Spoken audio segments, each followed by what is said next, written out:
හරි අද පොඩි ෂෝට් වීඩියෝ එකක් අරගෙන ආවේ ටෙක්නීෂියන්ලා ලැප්ටොප් ප්‍රිපෙයාරින් ඩෙස්ක්ටොප් ප්‍රිපෙයාරින් ටෙක්නීෂියන්ලා ගොඩ දෙනෙක් පාවිච්චි කරන්නේ ස්කෙමැටික් බෝඩ් view බලා ගන්න මෙන්න මේ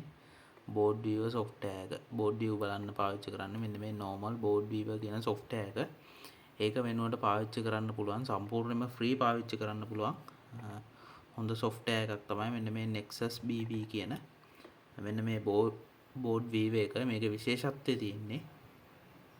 මම ඔයගොල්ලන්ට පෙන්නන්නම් මෙතන දැන් මං බෝඩ් වීව එකයි ස්කෙමැටික් ෆයිල් එකයි දෙකම මෙතන තියෙනවා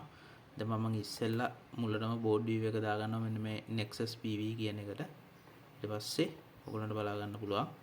මදර් බෝඩ් එකේ බෝඩ් වීව ෆයිල් එක මෙන්න මේ විදිහට ඕපන් වුණා ඊට පස්සේ මම මෙතනට හැදලා අපේ ස්කෙමැටික් එකක් දාගන්නවා ස්කෙමැටික් එක දාගත්තාම මෙන්න මේ විදිහට මම මේක ක්ලෝස් කරගන්නවා මේ විදිහට මෙන්න මේම දෙපැත්තම ලස්සනට ස්කෙමැටික් එකයි මේකේ පෙන්නනවා විශේෂත්වය තමයි දැන් මේක ගොඩක් දුරට ඔය Flex BV වගේ software වල තමයි මේ option එක එන්නේ board view software වල දැන් මේකෙදී මෙන්න මේ IC එක මෙන්න select කර ගමන් board view එකේ automatically ඒ IC එකට අදාළව මෙන්න මේ U39 කියන ස්කෙමැටික් එකෙත් පෙන්වනවා දැන් මම මෙතන වෙන රෙසිස්ටර් එකක් සිලෙක්ට් කරොත් එimhe මේ විදිහට ඒක අදාළ රෙසිස්ටර් එකට මාරු වෙලා පෙන්නනවා මේක ගොඩක් paid board viewer software වල තමයි මේ option එක තිබ්බේ දැන් ඔයගොල්ලන්ට සම්පූර්ණයෙන්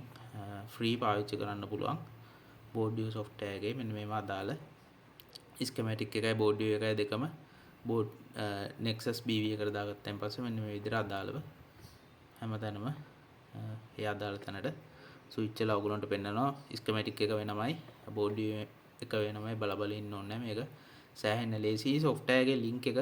මම කමෙන්ට් එක පින් කරලා තියන්නම්